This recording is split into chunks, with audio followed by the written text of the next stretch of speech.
and welcome to today's Ask an Expert. I'm with Ellie Jackson, author of The Wild Tribe Heroes. Okay, and we love Ellie's books.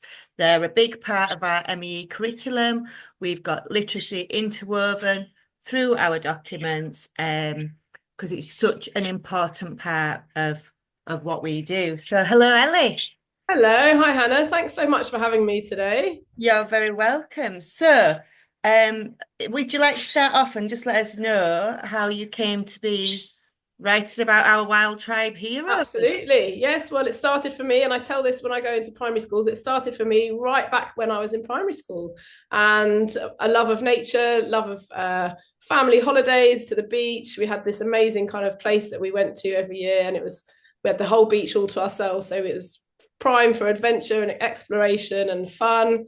And actually, a lot of rubbish washed onto this beach. But in the 80s, we didn't associate that with being a problem. We called it flotsam and jetsam, and it was a treasure hunt. And it was, this is written in Spanish. Does it come from the Caribbean? Or we'd find things, coconuts and things that had washed in from the Amazon rainforest. So feeling connected to nature through what we were finding on the beach. And of course, there was so much plastic as well, but it Yeah. formed the backdrop of my childhood. If I'm honest, we used to use all the fishing things that washed in to make rafts and play games and build dens. And I never remember thinking, what happens to this rubbish? Where does it go? Is it a problem for animals? And the children, when I tell them that, their jaw just drops because they're horrified. I just pick this rubbish up and then just throw it back on the beach because we had no way of collecting it. It didn't cross our minds. And the difference between that generation now and the education and the awareness around it is incredible to see, actually. So it started when I was on the beach, the love of nature, and then moving through my career, I studied environmental science at university, and then did what everyone normally does, went into teaching. So I became a geography teacher in secondary school, and I really enjoyed that. It was in my 20s. I felt I had the energy and the passion and the enthusiasm. And then I became a parent. So I was 4 children. And it was actually my daughter, who was 4 years old at the time, that inspired me to write the series of books. So I had 3 young children at the time, three under 4 or 3 under 5, I think they were. And I was thinking, what could I do as a little bit of extra income? What could I do kind of to take my brain away from just babies and toddlers and preschoolers? And we were very lucky. We lived on this island in Australia, in the Great Barrier Reef, and we saw a turtle being released into the sea. And my daughter was 4 at the time, and she said, "Mummy, what was wrong with the turtle?" And we went back to the turtle hospital. We listened to the keeper telling us about the problem of plastic in the ocean, and she then wanted to do a beach clean. So the next time we went to the beach, "Mummy, I'm saving a turtle," and she's picking up all the rubbish. And through that very simple interaction with my daughter, I developed the idea for this story about this turtle, which was the first of my books. So it was really, I feel, right place, right time, right experiences in my life that kind of led me to that point of writing these books. Yeah. Oh, that's wonderful, and so proactive of your daughter as well, then to link all that together at such a young age. Absolutely. And I think that's the key, is the children do inspire the adults. Yeah, definitely, So definitely. Yeah. she's 15 now. She still does do beach cleans, but perhaps not with the enthusiasm that she once did. It'll come. So you mentioned the turtle there. So who are the Wild Tribe heroes? That's right. Who are they indeed? They are a series of children's books that are all true stories, very gently told about our environment. So each book follows a well-loved animal, and they get into problems caused by humans in our environment. So, for example, the turtle, Duffy the turtle, was a real turtle, and she really did swallow plastic, and she was rescued, rehabilitated, and then released. And so it follows the story through beautiful illustrations. You can, even very young children can follow the message of the story with the turtle's eyes. Duffy's happy, Duffy's sad, Duffy's lost, Duffy's hungry, Duffy's happy again. So the pictures are there for the younger children, but the words are actually very suitable for all years in primary school. So you can adapt that for different ages. But they're basically a series of books. There's 8 now in the series. I've had a new one released this week, which is exciting. And they have reached I think, almost 2 million children now in schools Mm. around the UK, and they've been very well received from the highest of the high in the environmental kind of world.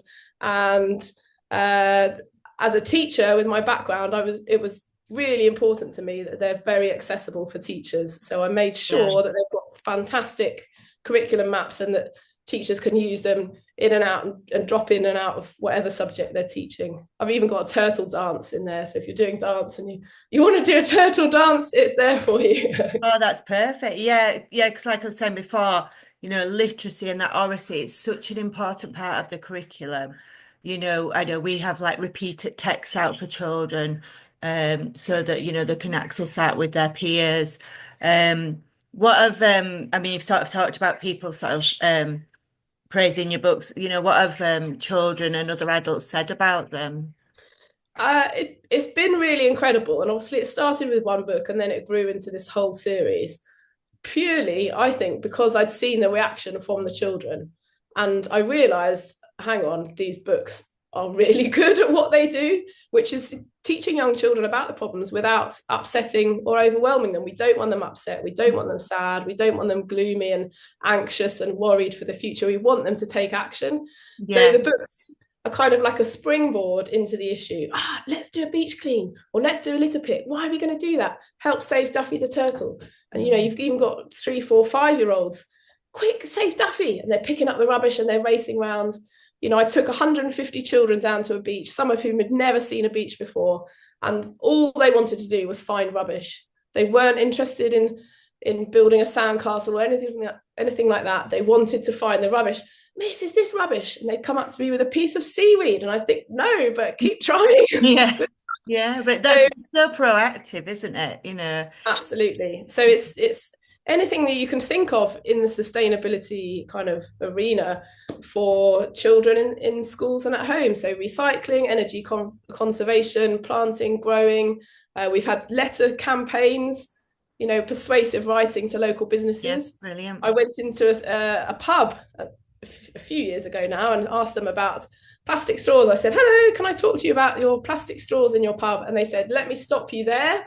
I had a whole load of letters from 8-year-olds that made me feel so bad. I've already got rid of them all. And I just thought, there you go. It says it all, because the letters kind of remind the adults of their responsibility. The children are reminding us to make a Yeah, difference and yeah, take action. yeah, So yeah, even all the way up to the Prime Minister they've written, and David Attenborough, they've had huge results just that's simply from the start of the picture books. Yeah. yeah, that's brilliant. The children are going to be our biggest change makers out there, so that is absolutely wonderful. I know I really want to use the hedgehog one, Bertie, in his prickly problem.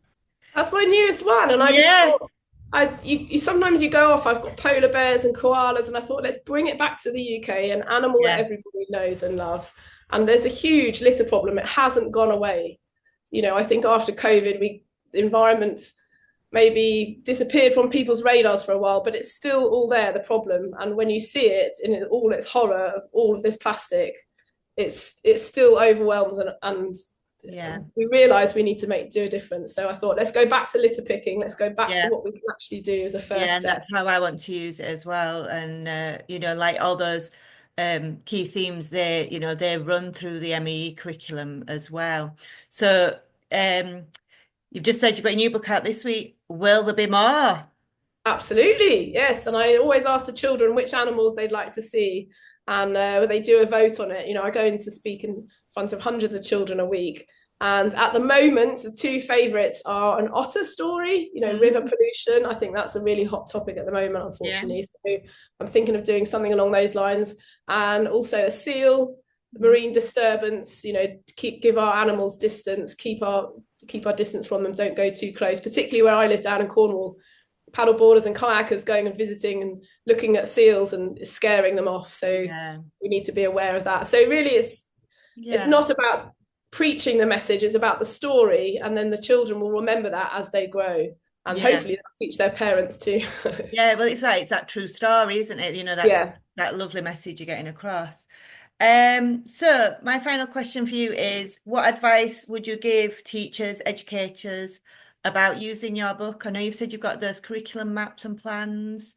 Got a Absolutely. Yeah. really And accessible website as well, haven't you, where we can see everything? it's really easy. They're all free. I've got PowerPoints there. I've got assembly guides, so that you can really just dip in and out of these books as and when.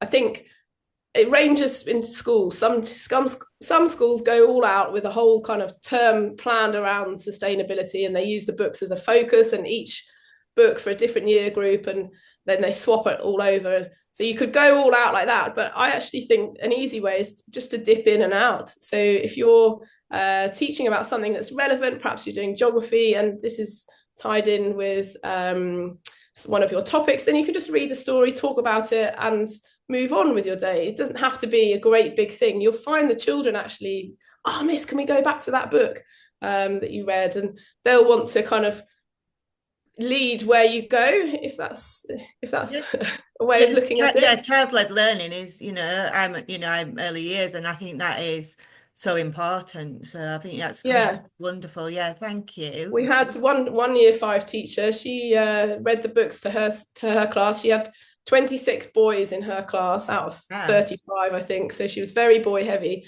And she said they did a beach clean after reading the books as well. She said she'd never seen the boys in particular so enthusiastic about writing.